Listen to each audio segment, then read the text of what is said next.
Então vamos falar sobre a campanha desse mês. Tá, Setembro Amarelo, que promove a prevenção do suicídio. Outros termos considerados tabus na sociedade devem ser discutidos para que a gente possa evitar omissão de informações. Um suicídio é registrado no mundo a cada 40 segundos, isso é um absurdo. Você entendeu a importância de entendimento sobre o tema? Então, para isso, nós vamos conversar com o psiquiatra Renato Mancini, que já é nosso parceiro, aí está ele, e com o voluntário do CVV, que é o Centro de Valorização da Vida, o Tino Pérez. Obrigado, minhas crianças, por terem vindo. Está bom, querido? Como é que você vai? Tudo ótimo, prazer. E aí, Tino, prazer em te conhecer. Trabalho bacana que você faz. Conheço essa história. Bom, Renato, eu estou com um negócio aqui assustador. Aqui, os dados da Organização Mundial de Saúde, a OMS. Sim. O suicídio é a terceira causa de morte entre jovens de 15 a 29 anos.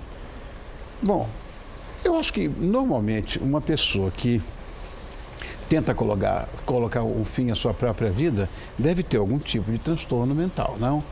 A imensa maioria, quase totalidade, mais de 98% dos casos de suicídio estão associados a algum transtorno mental. Então agora, nessa campanha super importante do Setembro Amarelo, o primeiro importante passo que a gente precisa comunicar, né, é que a maioria, quase totalidade dos suicídios está associada a um transtorno mental, portanto, poderia ser tratado, poderia ser prevenido, né? Então, para as pessoas, é muito importante que cada vez mais as pessoas percam esse preconceito e mudem o seu jeito de pensar. As pessoas acham, Rony, que o cérebro é o único órgão do organismo que caprichosamente nunca adoece. Como que pode isso? Pois é. O pulmão adoece, o coração adoece, o fígado adoece e o cérebro nunca fica doente? É verdade. Você acha que essa coisa da prevenção é o caminho ideal para a gente reverter esse quadro? É muito importante, Tá. É essencial. Tino, você se tornou voluntário do CVV, segundo a minha ficha aqui, há 10 anos. Eu falei com você em off, esse trabalho é impecável, que é o trabalho do Centro de Valorização da Vida, né? E que, na verdade, é a prevenção do suicídio. As pessoas que te ligam, que você atende, estão, como diz o outro, na beirinha, né, do precipício. Conta seu trabalho.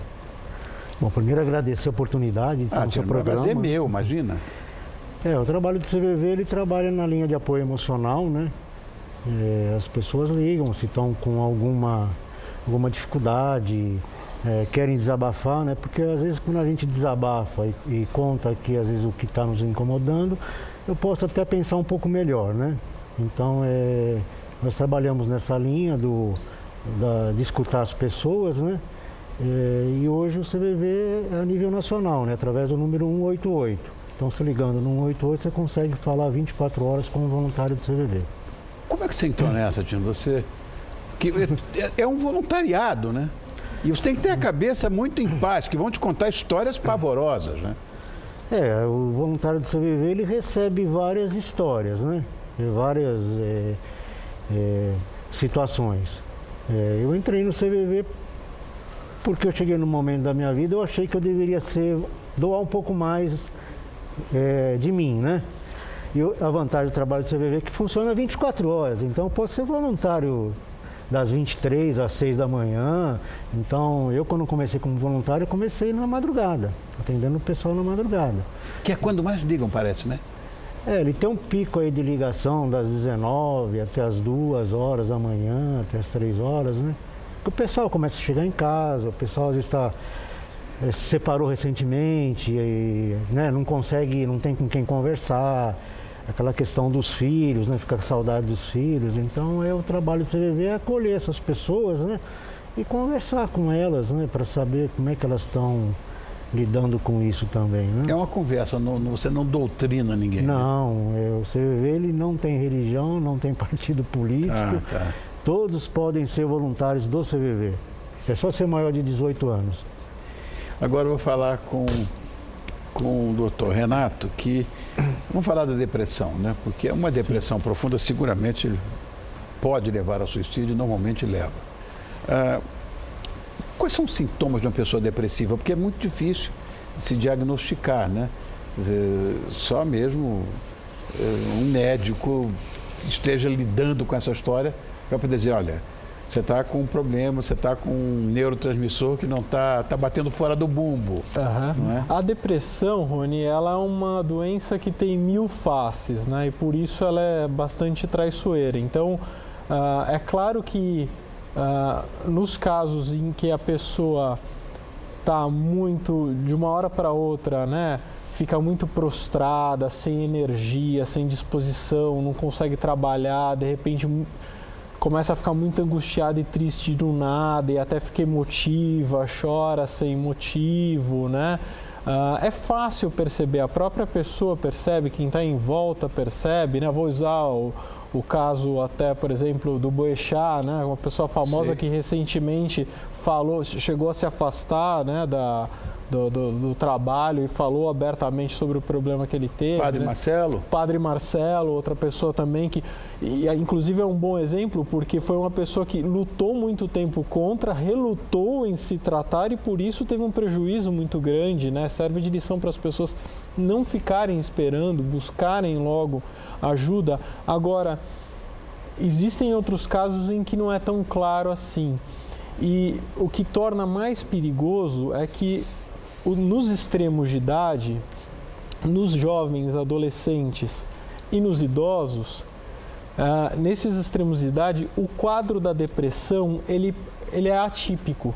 Então, no jovem, é muito comum que o jovem comece a ter uma queda da performance acadêmica, escolar, ele fica mais irritado, né, mais irascível em casa, fica mais briguento, se isola socialmente, mas não apresente claramente sintomas depressivos que a gente identifica com facilidade. No caso do idoso, também, né? Então, o idoso fica mais fechado em casa, se queixa menos, às vezes até fica um pouco confuso, a família fala, isso é da idade, né? E de repente o idoso comete suicídio. E isso choca a família toda. Por quê? Porque ele não estava expressando tristeza, não estava expressando sintomas depressivos clássicos, né? Então, principalmente nos extremos de idade, é muito importante a gente ficar atento. Se a pessoa está com um comportamento atípico, mudou o jeito dela, é importante a gente procurar entender por quê. Agora, que sinais a família, sei lá, os amigos devem estar sempre atentos? Eu costumo dizer para as famílias, principalmente dos jovens, que eles, né, ficam muito preocupados, que nada substitui você passar tempo com um jovem ou com uma criança, né? Que depressão em criança é raro, né? O pico de incidência é mais em jovem mesmo, né? Mas nada substitui você passar tempo com o jovem. Então, às vezes o pai ou a mãe quer um sinal mágico que vai dar a dica, né? Não existe esse sinal mágico. O recado é passe tempo com o seu filho, né? Divida intimidade com ele, faça coisas junto, tenha lazer junto. Se você conhece uma pessoa, tem intimidade com aquela pessoa, né? Isso a gente acontece no dia a dia, até com pessoas com quem a gente trabalha. Passa muito tempo no trabalho, a pessoa briga em casa, chega no trabalho e fala assim, você não está bem. O que aconteceu, não é verdade? Então, nada substitui você passar tempo com aquela pessoa, ter um bom relacionamento. Se ela não está bem, você vai olhar no olho dela e vai saber. Mas também tem uma coisa, né, Renato? O psiquiatra, ele também é olhado, de certa forma, por uma ótica de tabu. Sim. Não, vai no psiquiatra, você está maluco, é? Sim. Bom, eu tive transtorno de ansiedade e fui curado pela psiquiatria. Você sabe que transtorno de ansiedade vai tudo, inclusive depressão. Vem tudo junto. A minha era leve, mas tinha tudo. As pessoas precisam ter esse tipo de consciência que o psiquiatra não cuida de maluco, não. Ele cuida do cara que está bem e que não pode ficar maluco. O processo é inverso. Eu acho que é por aí. Talvez seja isso, né? Não sei. 1 em cada 5 pessoas vai ter um episódio de depressão ao longo da vida. É muito comum. Transtorno de ansiedade é quase isso. Então é muito comum. E eu aprendi com vocês, psiquiatras, o tal do gatilho. Que tipo de gatilhos devem ser evitados? A gente sabe que os transtornos mentais de uma maneira geral, quadros depressivos inclusive, eles são mais comuns em situações da vida e em lugares em que há mais adversidades, né? Então é mais comum a gente desenvolver um quadro depressivo quando está perdeu emprego, alguém querido morreu, situações desse tipo. A gente sabe, por exemplo, que é mais comum um transtorno mental nos grandes centros urbanos, onde a vida é mais estressante, ou em lugares em que há situações de guerra ou de conflito, ou que a situação de vida é pior. Existe uma confusão muito grande das pessoas falarem assim, na Europa, onde há maior incidência de suicídio, que é porque lá a vida das pessoas não tem emoção nenhuma. Mas não é químico bobagem. Também isso? Isso é uma bobagem, porque lá a depressão, os transtornos mentais e o suicídio são notificados. Se você for olhar nos países subdesenvolvidos, não se notifica suicídio. É por isso que lá a incidência é maior. Claro, mas é bom que se diga que também isso é um processo químico. Sim, do cérebro. Claro, que nunca adoece. Isso, né? O cérebro parece que é aqueles...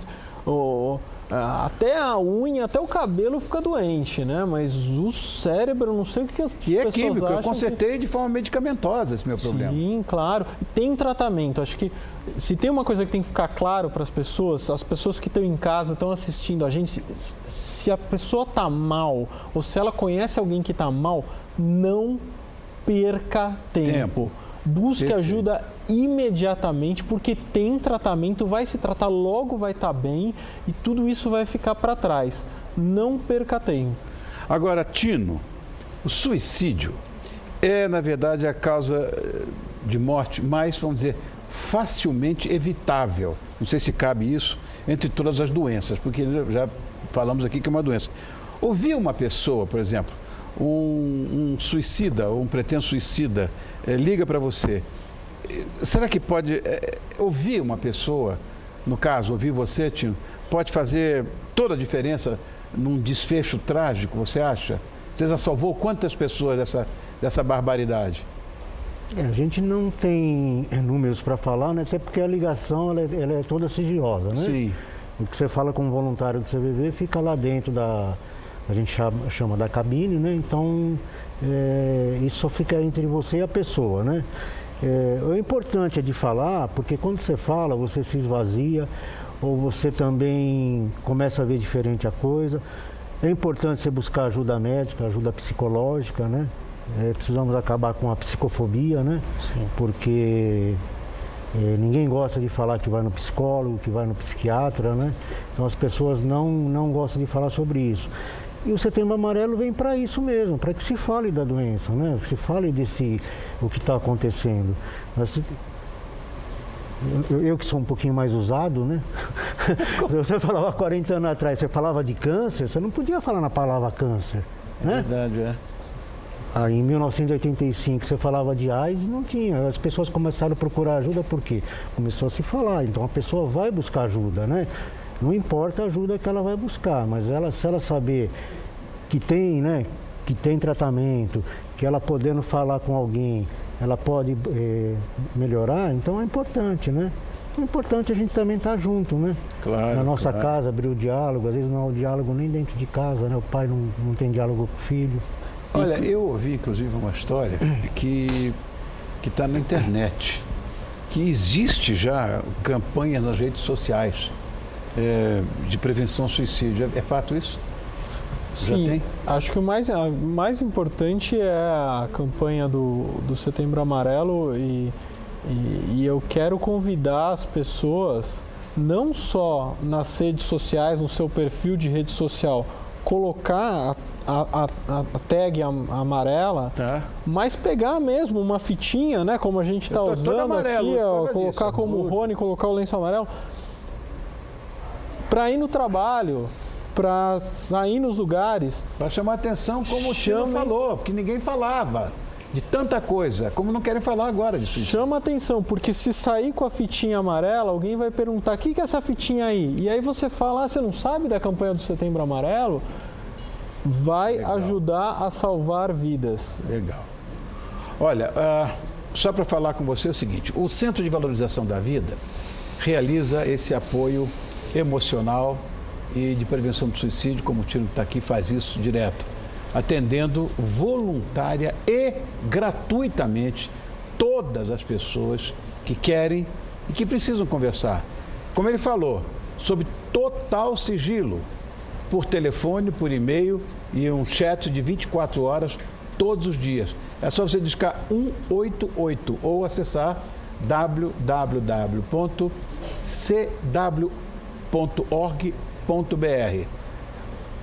cvv.org.br cvv.org.br, né?